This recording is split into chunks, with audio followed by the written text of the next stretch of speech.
नमस्कार मेरे प्यारे विद्यार्थियों। तो आज हम लोग ज्ञान बिंदु जीएस एकेडमी का डेली प्रैक्टिस सेट जो वहाँ पे उनके संस्था के द्वारा जो चल रहा है, रोशन आनंद सर के द्वारा, उसी का आज हम लोग सेट नंबर देखेंगे। ठीक है, अब ये सेट याद रखिए कि 9/8/2024 को हो चुका है। तो चलिए आज हम लोग क्वेश्चन नंबर 1 देख लेते हैं। इसमें क्या कह रहा है?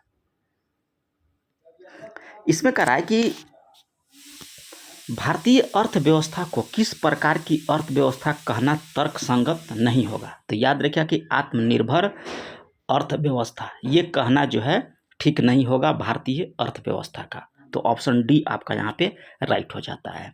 और जितने भी हैं, बिहार दरोगा हो या बिहार एसएससी हो या सीजीएल का तैयारी कर रहे हो या किसी भी कम्पिटिटिव एग्जाम का तैयारी कर रहे हो जिसमें आपका जीके हो, जीएस हो या करंट अफेयर से रिलेटेड जितना भी क्वेश्चन आपको आता हो, उसके लिए जो है ये टेस्ट जो है आपका रामबाण होने वाला है। तो टेस्ट आप लोग डेली दीजिए और जितना टेस्ट हो उतना ही आपके लिए अच्छा होता है। कह रहा है कि आय विधि से राष्ट्रीय आय गणना करते समय निम्नलिखित में से कह रहा है कि किस एक आय को शामिल किया जा सकता है। तो कह रहा है कि आय विधि से राष्ट्रीय आय गणना करते समय कह रहा है कि किस एक आय को शामिल किया जा सकता है। तो ये आपको हो जाएगा सेवानिवृत्त पेंशन से प्राप्त आय। ठीक है, तो यहाँ पे ऑप्शन सी को आप टिक कर लीजिएगा। नेक्स्ट क्वेश्चन कह रहा है कि पूंजीवादी अर्थव्यवस्था के संदर्भ में अदृश्य हाथ, ठीक है, की धारणा को किसने जो है विकसित किया था। तो पूंजीवादी अर्थव्यवस्था के संदर्भ में पूछ रहा है तो एडम स्मिथ हो जाएगा। ऑप्शन ए को आप यहाँ पे टिक कर सकते हैं।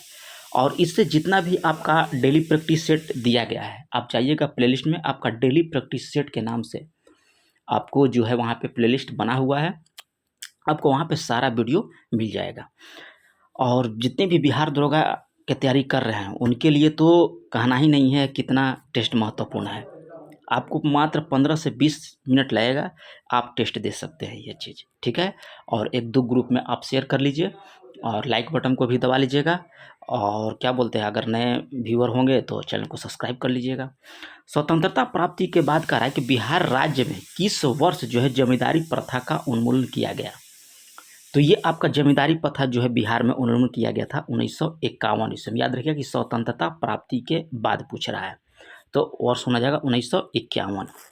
नेक्स्ट क्वेश्चन यहाँ पे दिया है कि निम्नलिखित कथनों पर विचार कीजिए। कह रहा है बागवानी फसलों के उत्पादन को बढ़ाने हेतु भारत सरकार ने 2002 और 3 में राष्ट्रीय बागवानी मिशन शुरुआत की। ठीक है, नेक्स्ट क्वेश्चन कह रहा है कि कथन के राष्ट्रीय बागवानी मिशन को वर्ष 2014-15 में एकीकृत बागवानी मिशन में सम्मिलित कर दिया गया था। तो इसमें सिर्फ आपका बी नंबर सही है, केवल 2 कथन आपका राइट हो जाता है। भारत द्वारा कह रहा है कि आयातित कृषि जिनसे हाल ही में कह रहा है कि वर्षों में निम्नलिखित में से एक मूल्य के आधार पर अधिकतम आय रहा। तो ये आपका रहा है कि इसमें वनस्पति तेल में। नेक्स्ट क्वेश्चन कह रहा है कि 1 जुलाई 2020 के वर्गीकरण के उपरांत लघु कंपनी वह है जिनका जो है निवेश 10 करोड़ तक और टर्नओवर 50 करोड़ तक है, उनको जो है लघु कंपनी के वर्गीकरण में जो है उनको डाला गया है। तो ऑप्शन बी को आप यहाँ पे टिक कर लीजिएगा। यहाँ पे कह रहा है कि निम्नलिखित उद्गमों पर विचार कीजिए।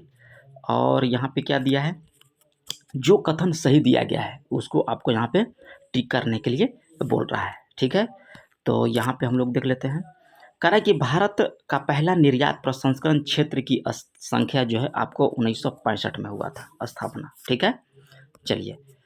और यहाँ पे दिया है आपको विशेष आर्थिक क्षेत्र अधिनियम जो है 2005 में लाया गया था। तो 1 और 3 कथन आपका यहाँ पे राइट हो जाता है। तो ऑप्शन सी को आप यहाँ पे टिक कर लीजिएगा।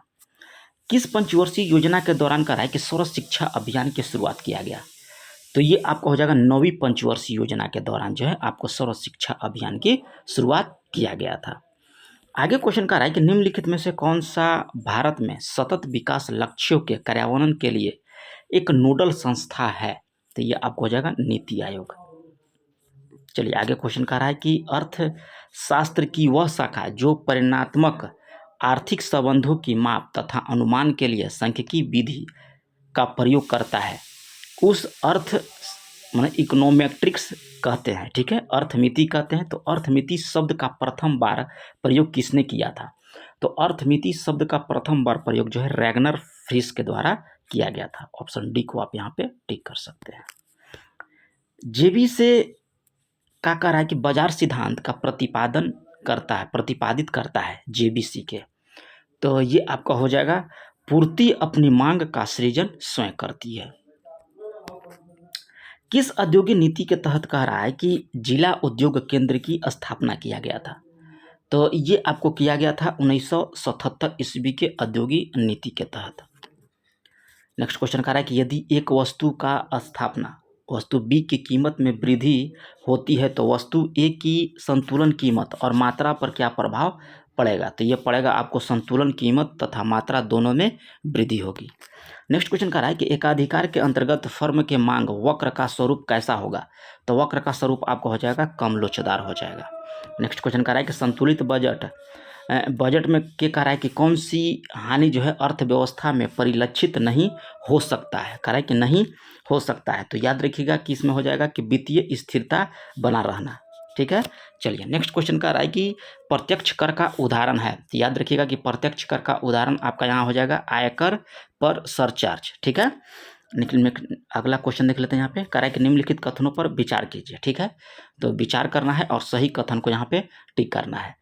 तो यहाँ पे दो कथन जो है आपका राइट है कि जब एक बीमा कंपनी किसी दूसरी बीमा कंपनी से अपने जोखिमों की बीमा करवाता है तो इसे पूर्ण बीमा कहते हैं। ठीक है, और एक ही संपत्ति अथवा एक व्यक्ति के जीवन पर एक से अधिक बीमा पत्र लेना दोहरा बीमा कहलाता है। तो ये दोनों कथन जो है आपका सत्य हो जाएगा। तो बी को यहाँ पे टिक कर लीजिएगा। निम्न में कह रहा है कि सेबी का कार्य नहीं है। तो याद रखिएगा कि सेबी का कार्य नहीं होगा बैंकों का लाइसेंस प्रदान करना, यह रिजर्व बैंक का कार्य होता है। ट्रेजरी बिल के संबंध में कह रहा है कि कौन सा एक सही है? तो ये आपको हो जाएगा कि यह प्रतिभूति निश्चित बाजार दर पर जारी किया जाता है। तो ऑप्शन सी को यहाँ पे टिक कर सकते हैं। नेक्स्ट क्वेश्चन कह रहा है कि आरबीआई के द्वारा लागू मौद्रिक नीति का प्रमुख उद्देश्य क्या है? तो प्रमुख उद्देश्य आप याद रखिएगा कि कीमत स्थिरता को बनाए रखना। नेक्स्ट क्वेश्चन कह रहा है कि खुले बाजार की क्रिया समाहित होती है तो आपको मौद्रिक नीति के अंतर्गत और राजकोषीय नीति के अंतर्गत। तो ऑप्शन डी को आप यहाँ पे टिक कर सकते हैं। वह मुद्रा जो अर्थव्यवस्था में सरकार के आदेश से चलती है उसे क्या बोला जाता है? तो उसे आदेश मुद्रा बोला जाता है, फैट मनी। चलिए आगे क्वेश्चन यहाँ पे दिया है, कह रहा है कि इंडियन कॉइनेज एक्ट 1934 के तहत अधिकतम कितने मूल्य तक सिक्के निर्गम किए जा सकते हैं? तो अधिकतम याद रखिएगा कि 1000 रुपये का सिक्के निर्गत किए जा सकते हैं। किसी देश का आर्थिक विकास निर्भर किस पर करता है? तो याद रखिएगा कि निर्भर करता है आपको किस पे? तो पूंजी के निर्माण में, बाजार के आकार पर और प्राकृतिक संसाधन पर। तो ऑप्शन डी को आप यहाँ पे टिक कर लीजिएगा। लोकसभा चुनाव 2024 में कह रहा है कि एनडीए गठबंधन ने कुल कितने सीट जीते थी? तो ये आपको उनको मिला था 292 सीट एनडीए गठबंधन का। आंध्र प्रदेश विधानसभा चुनाव 2024 के कह रहा है कि नतीजे में किसकी जीत हुई थी? तो आंध्र प्रदेश में याद रखिएगा कि टीडीपी हो जाएगा। नेक्स्ट क्वेश्चन दिया है कि आईसीसी ने T20 पुरुष विश्व कप 2024 के विजेताओं के लिए कम से कम कितनी पुरस्कार जो है राशि घोषित किया? तो ये आपको 2.45 मिलियन। नेक्स्ट क्वेश्चन कह रहा है कि हाल ही में किसके द्वारा वायुगतिकी डिजाइन और विश्लेषण के लिए प्रवाह सॉफ्टवेयर विकसित किया गया है? तो माफ कीजिएगा थोड़ा सा अथी हो गया है। ये इसरो के द्वारा प्रवाह सॉफ्टवेयर विकसित किया गया है आपको इसरो के लिए। कह रहा है कि इसे हिंदी साहित्य भारती पुरस्कार जो है मिला है। तो किसे हिंदी साहित्य पुरस्कार में बोल रहा है? भारतीय पुरस्कार। तो प्रकाश कृष्णन को। चलिए आगे क्वेश्चन कह रहा है कि एक पेड़ माँ के नाम अभियान की शुरुआत किसके द्वारा किया गया? तो ये आपको शुरुआत किया गया है, याद रखिएगा कि पीएम नरेंद्र मोदी के द्वारा। 2023-24 में कह रहा है कि भारत का तीसरा सबसे बड़ा निर्यातक गंतव्य कौन बनकर उभरा है? तो ये आपको कौन उभरा है? तो नीदरलैंड। नेक्स्ट क्वेश्चन कह रहा है कि यूनिवर्सल एआई यूनिवर्सिटी ने किस देश के डिजाइन स्कूल यानी कि रूबिका के साथ जो है समझौता किया है? तो ये आपको फ्रांस के साथ। ताइवान एथलेटिक्स ओपन 2024 में कह रहा है कि भारत में कुल कितने मेडल जीते? तो ये आपको जीता है 7 मेडल। चलिए 35 नंबर क्वेश्चन देख लेते हैं। कह रहा है कि किस नेशनल पार्क में कह रहा है कि भारत का पहला बायो रिजर्व बनाने की योजना बनाई जा रही है? तो ये आपको हो जाएगा राजा जी नेशनल पार्क में। कह रहा है कि निम्न में किस खेल को एशियाई युवा पैरा खेल 2024 में आधिकारिक खेल के रूप में जो है शामिल किया गया। तो ये आपको शामिल किया गया है आर्म रेसलिंग को। हाल ही में कहा है कि किस मंत्रालय के द्वारा सशस्त्र बलों को समर्पित टेल मानस सेल स्थापित किया गया है। तो ये आपको किया गया है स्वास्थ्य मंत्रालय और रक्षा मंत्रालय, यानी कि उपयुक्त दोनों सही हो जाएगा। आगे क्वेश्चन कर रहा है कि भारतीय मूल की कौन सी अंतरिक्ष यात्री तीसरी बार जो है अंतरिक्ष की यात्रा पर की गई, यात्रा पर गई हैं 3 बार। तो यहाँ पे याद रखिएगा कि आपको सुनीता विलियम्स हो जाएंगे। किस राज्य सरकार के कार्य के द्वारा वायु प्रदूषण से निपटने के लिए 10,000 करोड़ रुपए की जो है परियोजना शुरू की जाएगी? तो ये आपको हरियाणा सरकार के द्वारा। नेक्स्ट क्वेश्चन कर रहा है कि 2025 में अंतर्राष्ट्रीय वायु परिवहन संघ यानी कि AIATA बैठक की मेजबानी कौन सा देश करेगा? तो ये आपको करेगा भारत के द्वारा। नेक्स्ट क्वेश्चन कर रहा है कि भारत में 1000 दिन पूरा करने वाले पहले व्यक्ति कौन बन गए हैं? अंतरिक्ष में 1000 दिन पूरा करने वाले, तो ये बन गए हैं आपको ओलेंग कोनेनेको, ठीक है, ऑप्शन बी। अंतर्राष्ट्रीय क्रिकेट में कह रहा है कि 600 छक्के लगाने वाले पहले क्रिकेटर कौन बन गए? तो पहले क्रिकेटर आपको बन गए हैं रोहित शर्मा। नेक्स्ट क्वेश्चन हम लोग यहाँ पे देख लेते हैं। कह रहा है इबू ज्वालामुखी किस देश में है जिसे हाल ही में जो है विस्फोट हुआ है?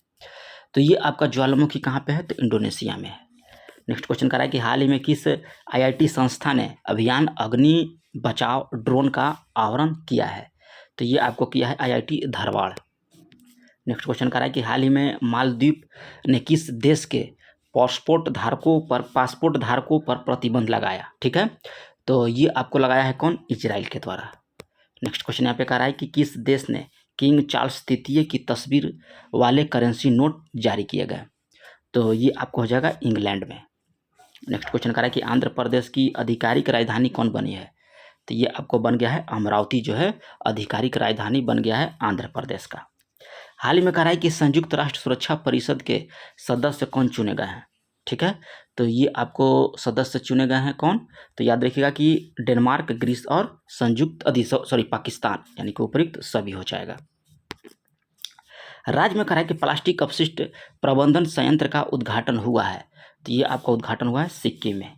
नागी और नकटी अभयारण्य कह रहा है कि किस राज्य में आपका स्थित है? तो ये पड़ता है आपको बिहार में, नागी और नकटी अभयारण्य।